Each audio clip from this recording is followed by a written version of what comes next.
Don't forget to stick around to the end of the video so you get your own chance to win one of these guys. Given to you by Secret Door Games.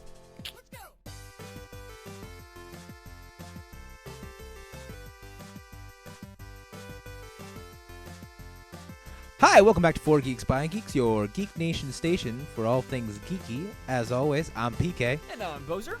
And today we're doing a tabletop review for Secret Door Games. So if you like what you see today, and if you want to look for more games, head down to 215 Main Street, Elkhart, Indiana, and pick up your very own copy of any of these tabletop games that we review. And today we're talking about Tiny Towns. In Tiny Towns, it is a game for 1 to 6 players, and it takes about 45 minutes to play. And you are making a tiny town for cute little animal creatures. Ooh. And it's a very simple game, actually, so it's great for all ages. It suggests 14 and above, but I would say that even younger ones, if you explain it in the right way, can handle it. It's a good starter for people who I want to get into the resource gaming, but I don't know if I want to go all in. Yeah. So basically all it is you have these resources. There's wood, grain, glass, and whoever's the starting player decides what kind of resource everybody on the table is going to take. And so you take it and you have to place it on your grid somewhere. Once it's on a space, it can't move unless you transform it into a building. And the way you transform it into a building is to get the resources in the sequence that are available to you. There's certain objectives that are public and you can create those buildings, or you have private monument objectives that are special to you. Basically, each building kind of has a different scoring mechanic at the end of the game that gets you victory points, and you want to fill your grid with as many buildings as you can because any blank spaces count against you. And so you're basically just you're collecting resources and placing it in the pattern so you can create the building. But if you place it in a way that you can't create a building, then it's just taking up space, and that's a good way to kind of screw the fellow players that they don't need glass because they can't use glass, and you choose glass because you can create a building, but then now all of a sudden they've got a ton of glass. Or if you're like me and you're just you know what? I want to see the world burn. You just be like, glass. No one needs glass.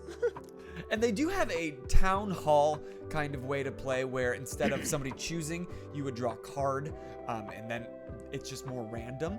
And that's maybe for beginners, that may be a really easy way to play with kids. But all in all, I think Tiny Towns, it's a fun way. It's by Alderac Entertainment Gaming. They're really great at giving a game that can be played at multiple levels. There's a lot of strategy if you're into that, or if it's just a quick game to play with your kids. So as far as playability, what would you say? Scale of 1 to 5. I would give this one a 4, solid 4. It's a game that doesn't have a huge buy-in. It's a game that I think it has that similar feel to Ticket to Ride, where you don't have to be really big into board games to be oh, I want to play this. So I better, anybody can play Ticket to Ride. I think that's what I'm trying to get at. But it's not so heavy as what we played last time, Lord of the Rings. That one's just a huge buy-in. Right, yeah, I would say, 4.5 for me, because as far as playability, this is one that you can pick up at any time, and it's really easy to just jump in. I'm bored, it's raining, let's play a game. Hey, how about Tiny Towns? So it's really easy to play, and it's, even if you don't have somebody that's huge into gaming, they can play this. So yeah, I'd say 4.5. What about difficulty? That's a solid 2. I won't go as low as 1 because I've played games that are easier. And a lot more. No, it's not Candyland. It's not Yahtzee. There is a little bit of a learning curve, and there is some strategy to it. But I would think, all in all, really, 2 out of 5 is more than gracious to how difficult this game should be.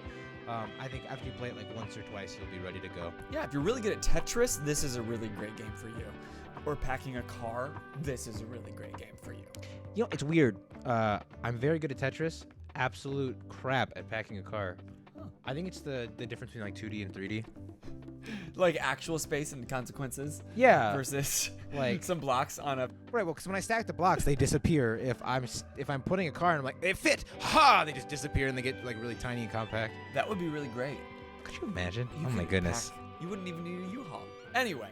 So yeah, I believe all in all, if you're just starting to get into board games, you're I want to try tabletop, but beyond Monopoly, beyond Risk, Actually, Risk is still kind of difficult. But like Beyond Never Monopoly played. and Beyond Candyland, like this is a really good game to get yourself into. And if you have kids or if you are a kid, it's a really good starter point. If you're like, I just want to geek out about like tabletop games, this is a good one to play into. Yeah. It's fun, it's easy to teach, it's easy to learn, and you're guaranteed to have a good time. Yeah. So if you want to pick up your very own copy of Tiny Towns, make sure you head to Secret Door Games, downtown Elkhart, or order online through Secret Door Games and have it shipped to you. Or, for one very lucky person, you can win your own copy. So if you've stuck around to the very end, thank you very much. Here's how you do it. First, subscribe. Second, give the video a big thumbs up. And finally, comment down below what your favorite thing to geek out about is. It can be anything. If it's books, it's books. If it's Star Wars, Stranger Things, Doctor Who, Hey. My Hero Academia, we want to hear it and we want to geek out with you. So if you could put that below, we'll be drawing a winner on July 17th. Until next time, I'm PK, And I'm Bozer. and you keep Geeking geeking out. out.